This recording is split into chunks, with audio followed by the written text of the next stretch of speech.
I am doing something that I want to say is very brave because I am going through something that is super traumatizing to me. It's like I'm going through perimenopause, and not only have I had a really hellacious experience with menopause or perimenopause so far, I am also dealing with something that is affecting my self-esteem because one of the symptoms I am experiencing is showing up on my face. Your face is what you present to the world first, and it's that one thing that, if you're having a bad hair day, you can hide it under a hat. If, you can throw a cute little scarf on or a wrap or even a bandana, or there's ways you can go about really hiding if having a bad hair day, or if you're having a bad body day, you can throw shapewear on or whatever.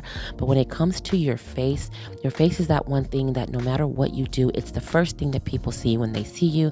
And it's really hard to hide if you're having a bad skin day. And that has been something that has really, really, really affected me. I have always, all my entire life, had extremely oily skin. Well, then when I went into perimenopause, my skin all of a sudden became super dry, super flaky, peely, crusty, as you can see here in this video. When the weather changes, I do experience a little bit of dryness anyways, even before perimenopause. But since perimenopause, that symptom has exaggerated itself tenfold.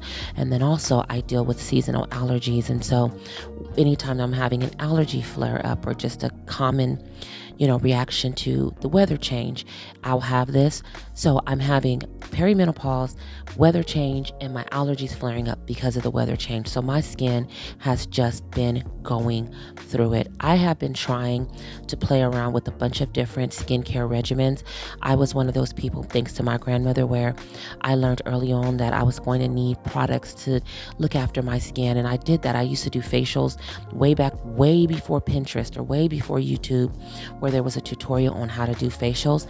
I was just playing around with products and seeing what works, boiling water over the stove and just kind of reaching my face over the stove to steam my skin. And I've always been really good about taking care of my skin. But now that I am older, no matter what I do, there is nothing that is seeming to work. But I think I finally found my program. So as you see here in this clip, my skin, this was after I washed my face. If you would like to see my face wash process, just let me know. I'm happy to show you that.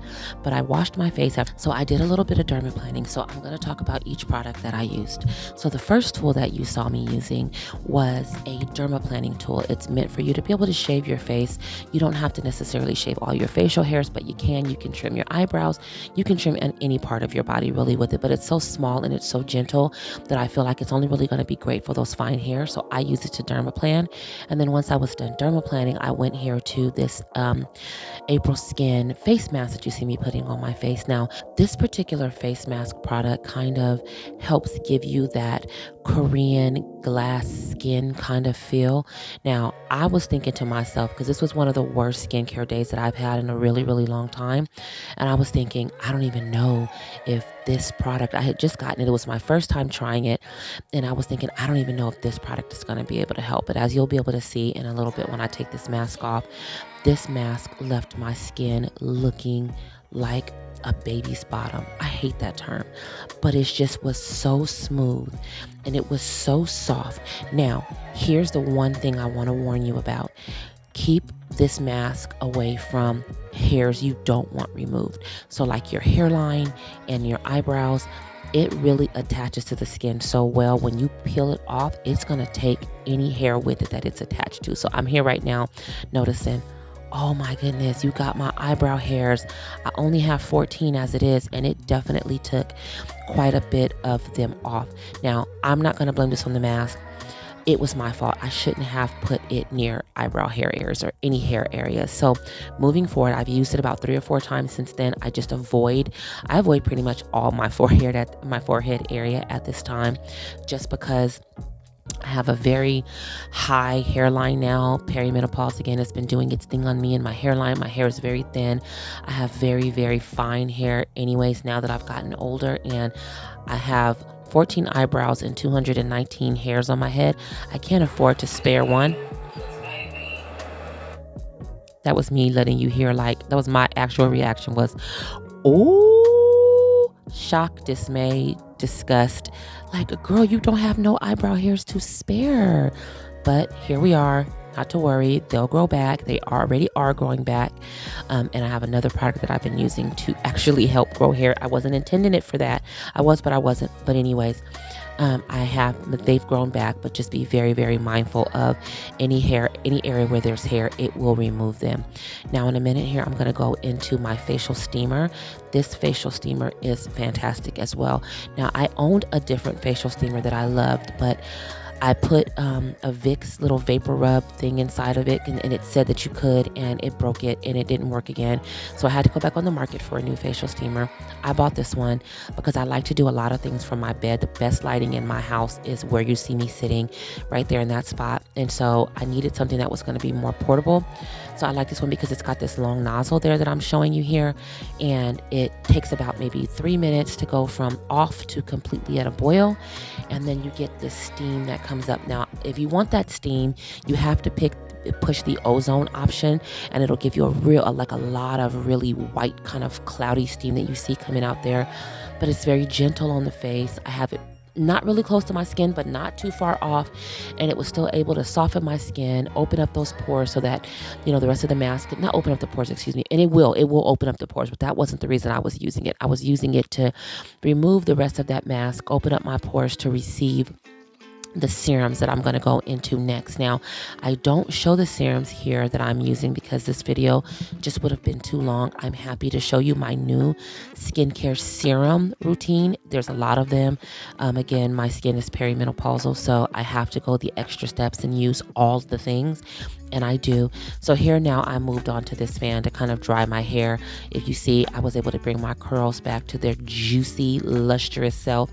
Before they were dry. The gel that I use on my hair, even though it makes your hair so juicy and it lays it and it's slick and it is beat, it does make the hair very flaky and itchy. And so I had to wash my hair, and then with my hair being wet in the gel, I needed to dry it. So that fan is fantastic. I have a review on that fan. I actually own, I think, 5 of them now. That fan is everything. Check my videos to see this fan and how it goes into use. It is magical. Now, my lips are very dry and crusty as well. I'm dry. I'm going through a rough time. So I got this new e.l.f. Glow Serum. This was my first time trying it. It is so good.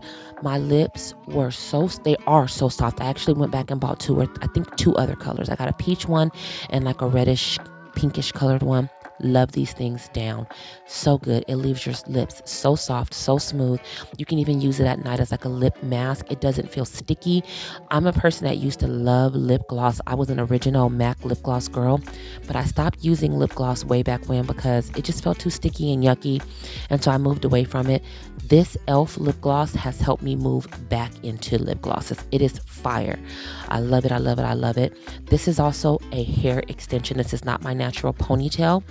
I have video on this as well. Check my videos for this ponytail clip because it's a drawstring ponytail. It matches my natural curly texture perfectly. My hair in this video looks like it's black, but it's not. It's brown, and it matches my hair texture 1000% great. This is me putting the mask back on so you can see that mask is so satisfying when it comes off. It peels off in one piece. Here is my skin after with all my serums. I was crusty, and now look, shiny, healthy, juicy glass skin. All right, now bye.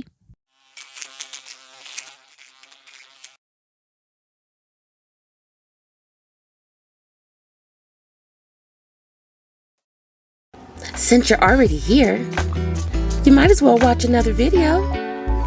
I'll just put it right here for you. It's right here. It's just one little click. Go ahead. So we can be together longer, okay? All right, I'll see you in the next one. Bye.